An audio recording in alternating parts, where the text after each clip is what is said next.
We're here with Dr. Lakshmi Nandawada. She is from Hackensack Meridian Health, and she's a pediatrician.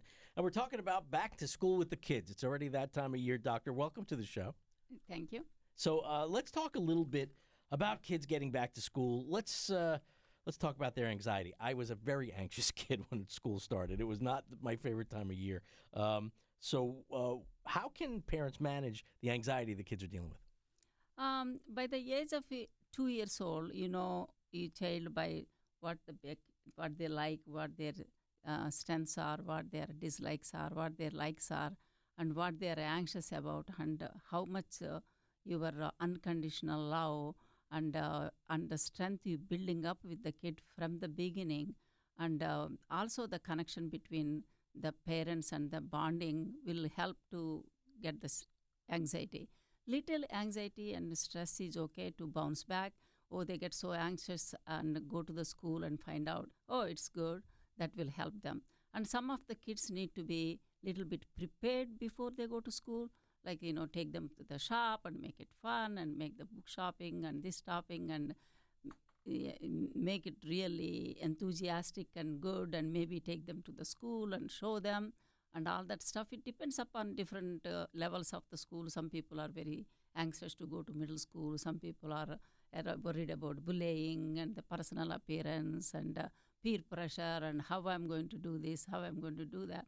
But if you are as a parent, sit with them, talk to them, listen to them, and give a connection to them and assure them that they are there for them for any kind of stress, and the kids not able to scare and talk to them in person, the relationship is like that, then it will help a lot.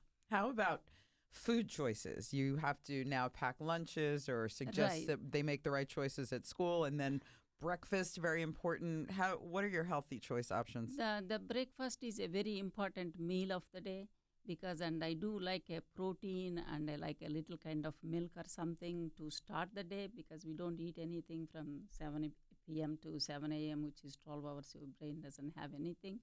That hypoglycemia will affect your strength of memory and all that stuff. So you have to make sure, slowly make them a habit from the beginning to eat the breakfast, grab something and go. There are a lot of chemicals in our food nowadays, and the sugars are fully loaded with sugars. I want all the parents make good choices buying in the grocery, and we are like 60 to 70 herbicides and chemicals are in our fruits and vegetables. So I want them shop and do a lot of fruit snacks and vegetable snacks. And if they don't want fruit snacks without a lot of sugar, you should really read the labels. I like only fresh fruit. I'm not even recommending any juices anymore to my patients. I tell them, cut it and buy a bullet and make juice and give it to them. Take that time, because one little thing of eating good food will prevent million diseases.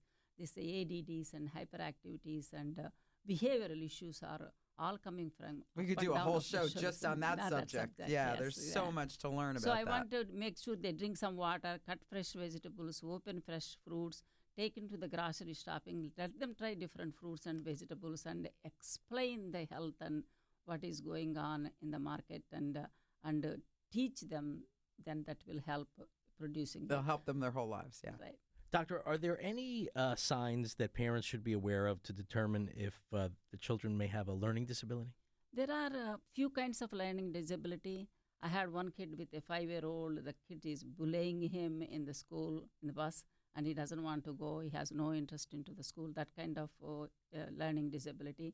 And there are two learning disability like auditory processing and learning comprehension, all those stuff. So you have to know what is this. This is just a behavioral. He doesn't want to do the ADD, or he has a real issue not able to do. And then the schools are pretty good recognizing them from even the preschool and kindergartens, and the schools are helping a lot in this issue. So, and I also think as long as they grow early with not these sugars and chemicals and the salts, a lot of behavioral issues with high sugar will come down. And then there's the biggie, something adults even have trouble doing, and that is getting enough sleep. Right. Let's go from kindergarten through high school. What are the sleep requirements for kids? The sleep requirements for the kids is minimum 7 to 8 hours.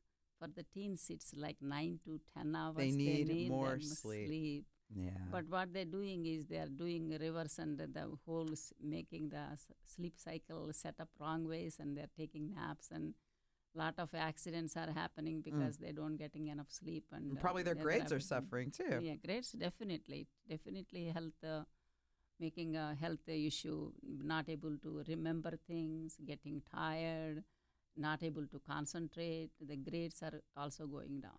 Yeah. Thank you so much for all the info, doctors. Back to school time. Yes. Got our eyes on the kids. Make Thanks. it happy and funny. Yeah, There you funny. go. Make it funny.